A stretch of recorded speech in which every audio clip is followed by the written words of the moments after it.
वो मुझे आंधे गोविंद मिल गया। अच्छा। और उस दिन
स्माइल कर थोड़ी। हाँ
आज है 30 नवंबर और बहुत भयंकर बारिश हुई है और बहुत तेज चल रही है हवा। उम्मीद करती हूँ कि आपको पीछे से कुछ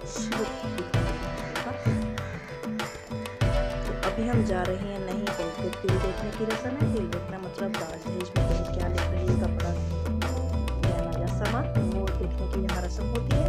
तो आइए चलते हैं और देखते हैं कि वहाँ पर क्या हो रहा है। तो चलते हैं शादी के घर पर, लेकिन उससे पहले तिल देखने से पहले सब्सक्राइब नहीं किया है तो सब्सक्राइब कीजिए, लाइक कीजिए, शेयर कीजिए, कमेंट कीजिए।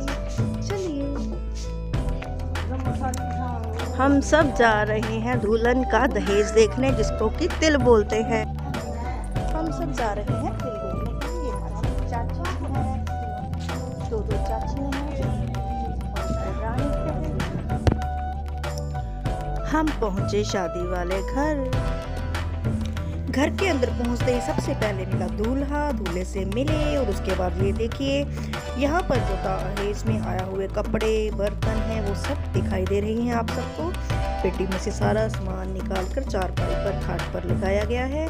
दुल्हन का फर्नीचर भी पहले ही आ चुका था, वो ऊपर उसके रूम में सेट किया गया है, फुल फर्नीचर आया है। तो ये प्रथा यहाँ पर जैसे पुराने टाइम पर चलती आ रही थी, पंजाब में भी शायद थी ये सिस्टम पहले। तो सेम वही प्रोसीजर है कि दुल्हन क्या लेकर आई है शादी में दहेज में। ये देखिए शादी का जोड़ा, ये इधर से ससुराल की ओर से दिया गया होगा तो वो भी यहाँ पर रखा गया। ये है दुल्हन का देवर, मतलब कि हमारे दूल्हे का भाई, हमारे जेठ जी का छोटा बेटा जो दूल्हे से छोटा है। तो हम इससे मिले और उसके बाद अब हम आपको दिखाएंगे चारपाई पर लगे हुए हैं सूट। यहाँ पर 40, 50, 100 सूट ऐसे दुल्हन को दिए जाते हैं। दुल्हन के ही सूट है जो मायके से आए हैं।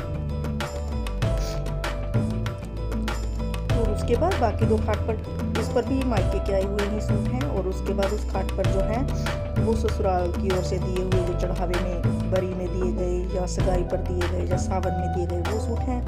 इनमें से एक रस्म होती है कि दुल्हन के कपड़ों में से ही नंदों को कपड़े उठाने होते हैं।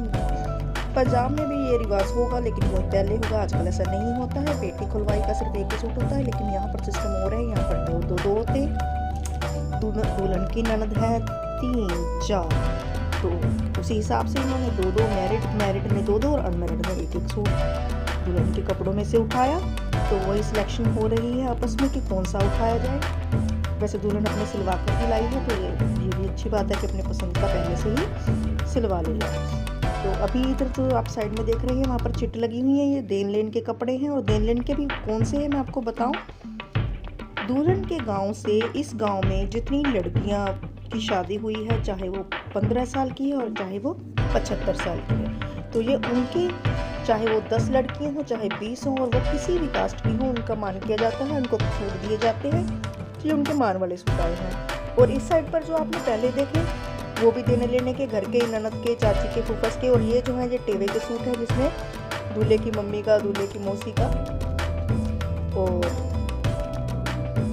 इसी तरह से दादी का। इसी तरह से ये 4 टेवे के हैं, जिसके ऊपर ये लाल चुनर बिछड़ाई गई और वो पोशाक है। ये सारे भी देने लेने के ससुराल के कपड़े हैं। तो कुछ ऐसा है हरियाणा का रिवाज, जो हमारे पंजाब से थोड़ा डिफरेंट है, क्योंकि हमारे पंजाब में आजकल तो कैश ही चलता है, ये 500 दे दो, 1000 दे दो, बात खत्म। लेकिन यहाँ पर ये टेबे में आए हुए हैं, ये लाल चुनर जिस पे दिखी हुई है, और ये सारे 4 एक साथ। बुआ जी, बुआ जी राम राम, शादी में आए हो?